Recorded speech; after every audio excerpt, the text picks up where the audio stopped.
এই বিবি বাল বাচ্চা অর্থ সম্পদের মহব্বতে পড়ে আমি আল্লাহ সুবহানাহু ওয়া তাআলাকে ভুলে যাবে, তারা ক্ষতিগ্রস্ত হয়ে যাবে। এই জন্য আমরা আল্লাহকে স্মরণ করি, মৌতকে স্মরণ করি। কঠিন হাসরের মুহূর্তের সময়, ওই কঠিন মুসিবতের সময় যখন কেউ কাউকে পরিচয় দেবে না, সবাই প্রত্যেককে নিজে নিয়ে ব্যস্ত থাকবে, একটা নেক আমল যার বেশি হবে, গুনার পাল্লা ভারী হবে, তো তার ফায়সালা জান্নাতের হয়ে যাবে। একটা গুনাহ বেশি হবে তো ফায়সালা জাহান্নামের হয়ে যাবে। মায়ের কাছে যাবে, মা পরিচয় দেবে না, বাবার কাছে যাবে, বাবা পরিচয় দেবে না।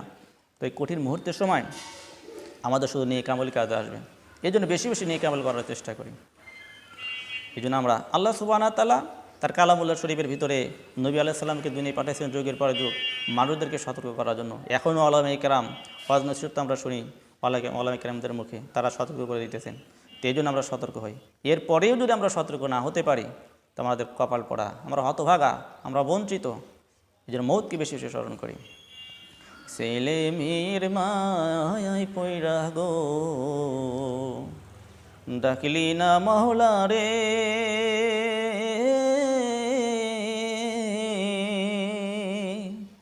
কি জানি কি উপায় হবে গো, অন্ধকার কবরে রে,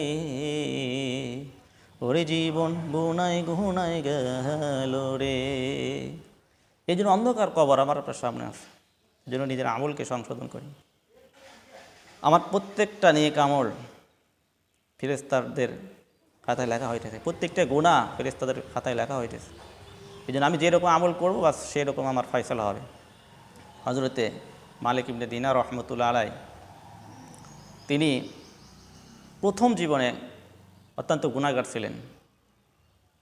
তিনি তার আমলকে পরিবর্তন করে তওবা করে একসময় তিনি আল্লাহর ওলি হয়ে গেলেন। তো কেউ তাকে জিজ্ঞেস করলো যে আপনার এই পরিবর্তন কেমনে হলেন আপনি? তিনি বলেন, আমি একজন সিপাহী ছিলাম আর আমি মদ খেয়ে বেহুশ হয়ে পড়ে থাকতাম। তো আমার একটা মেয়ে ছিল 2 বছরের বয়স। তো মেয়েটাকে আমি অত্যন্ত মহব্বত করতাম, এত বেশি মহব্বত করতাম যে আমি যখন মদ খাইতাম বোতলটা ধরে আমার মেয়ে আমার মাথার উপর ঢেলে দিত। তো মহব্বত করার কারণে তাকে আমি গালিগালাজ করতাম না, এত মহব্বত করতাম মেয়েটাকে। একদিন এই মেয়েটা মারা যায়।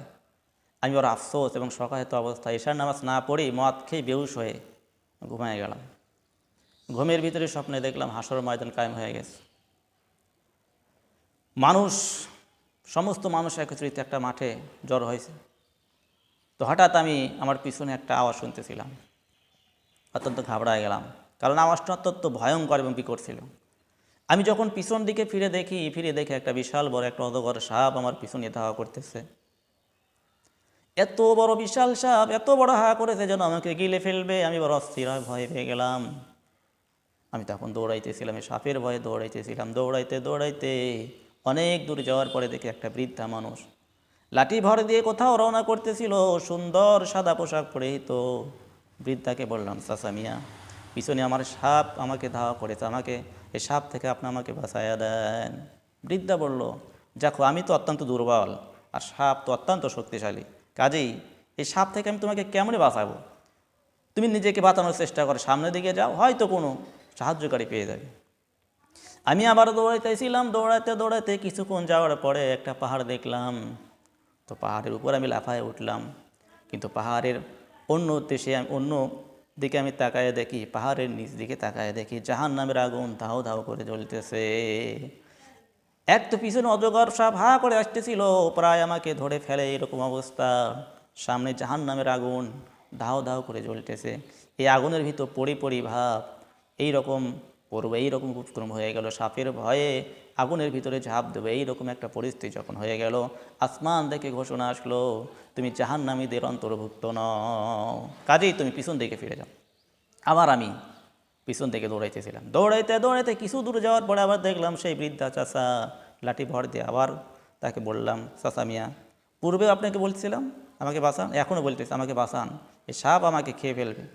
চাচা বলল, ভাইস্তা, পূর্বেই তোমাকে বলেছে আমি অত্যন্ত দুর্বল, সাপ অত্যন্ত শক্তিশালী, কাজেই তুমি আবার বাঁচার চেষ্টা করো, আমি তোমাকে কোনো সাহায্য করতে পারবো না। আমি আবার দৌড়াইতেছিলাম। দৌড়াইতে দ্বিতীয় আর একটা টিলার উপরে, পাহাড়ের উপরে উঠলাম। দেখি ওই পাহাড়ের চতুর্দিকে কপাট লাগানো, দরজা লাগানো, জানালা লাগানো, গোলাকার পাহাড়, এইরকম স্বর্ণের কপাট, স্বর্ণের জানালা, রেশমি কাপড় দিয়ে ঢাকা। হঠাৎ কে যেন আওয়াজ দিল, তোমরা সবাই বের হয়ে আসো, দেখো তো অচেনাই মুসাফির, অচেনাই পরিচিত বিপদগ্রস্ত ব্যক্তি, হয়তো কার আপনজন হতে পারে।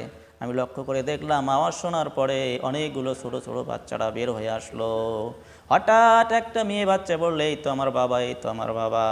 আমি লক্ষ্য করে দেখলাম, হ্যাঁ, আমার সেই 2 বছরের মেয়ে মারা গিয়েছিল, সেই তো আমার মেয়ে, আমার ছোট্ট মেয়ে। সে সাপটাকে আমাকে বাঁচানোর জন্য একটা দোলনার উপরে উঠলো, কুরসির উপরে উঠলো, ওঠার পরে তার বাম হাত দিয়ে আমাকে জড়াইয়ে ধরলো, আর ডান হাত দিয়ে সাপের দিকে ইশারা করলো। সাপ ভয়ে পড়ে সাপ চলে গেল। এরপরে মেয়েটা আমার কোলে উপরে বসলো। বসার পরে সে কোরআন শরীফের একটা আয়াত পড়লো, আলাম ইয়ানি লিল্লাযীনা আমানু আন তাখশা কুলুবুহুম লিযিকরিল্লাহ। আমি বড় আশ্চর্য হয়ে গেলাম। বললাম, মা, তোমরা কোরআন শরীফ পড়তে পারো? বলে, হ্যাঁ, তোমাদের চাইতে অনেক ভালো পড়তে পারি। মেয়েটাই কোরআন শরীফের আয়াত পড়তেছিল, আর আমার দিলের ভিতরে কেমন যেন একটা দিলটা নরম হয়ে গেল।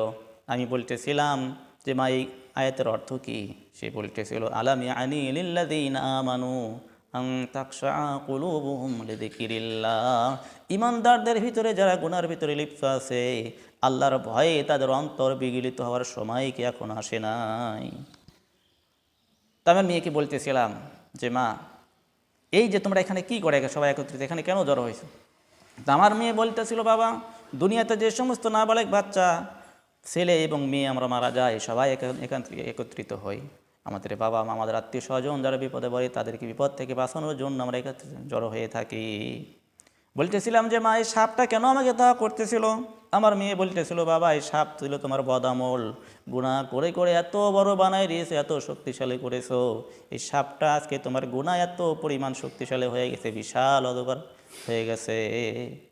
আর ওই যে বৃদ্ধা যে তোমাকে সাহায্য করতে পারে নাই, ওইটা তোমার নেক আমল ছিল। তুমি এত নেক আমল কম করেছো, তোমার নেক আমল এত দুর্বল হয়ে গেছে, এই বিশাল অজগরের মোকাবেলায় সে তোমাকে সাহায্য করতে পারে নাই। এই কথা শোনার পরে আমার ঘুম ভেঙে গেল। আমি শরীরের দিকে তাকায় দেখি সমস্ত শরীর আমার ঘামে ভিজে গেছে, সমস্ত শরীর ঘামে ভিজে গেছে। এরপরে আমার ঘুম ভেঙে যাওয়ার পরে আমি নিজেকে সংশোধন করে নিলাম, তওবা করে নিলাম, আল্লাহর কাছে তওবা করলাম, জীবনে কোনো দিন মদ খাবো না, জীবনে কোনো দিন নামাজকে আর কায়দা করব না।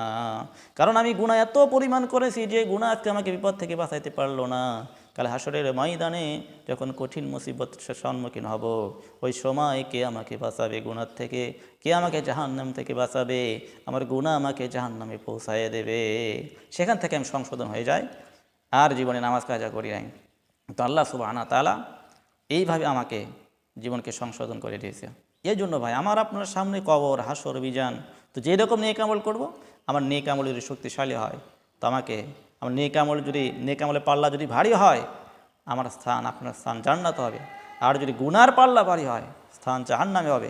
এই জন্য এখনও হিসাব করি, হাসিবু আনফুসাকুম ক্বাবলা আন তুহাসাবু ওয়াজিনুহা ক্বাবলা আন তুহসানু। তো নিজের হিসাব নিজেই করে দেখো, যে তুমি যে নেক আমল করো, আমি যে নেক আমল করি, এটাকে আমাকে কোথায় পৌঁছায় দেবে? জান্নাতের দিকে আমি আপনার রওনা করতেছি, না জাহান্নামের দিকে? এই জন্য নিজের হিসাব নিজেই করে থাকি। তো দুনিয়াতে যারা নিজের হিসাব নিজেই করে, তো হাসরের ময়দানে আল্লাহ পাক এদের হিসাব নেবে না। এই জন্য আমরা হিসাব করে দেখি আমাদের আমল, আমাদের আখলাক, আমাদের চরিত্র, আমাদের যে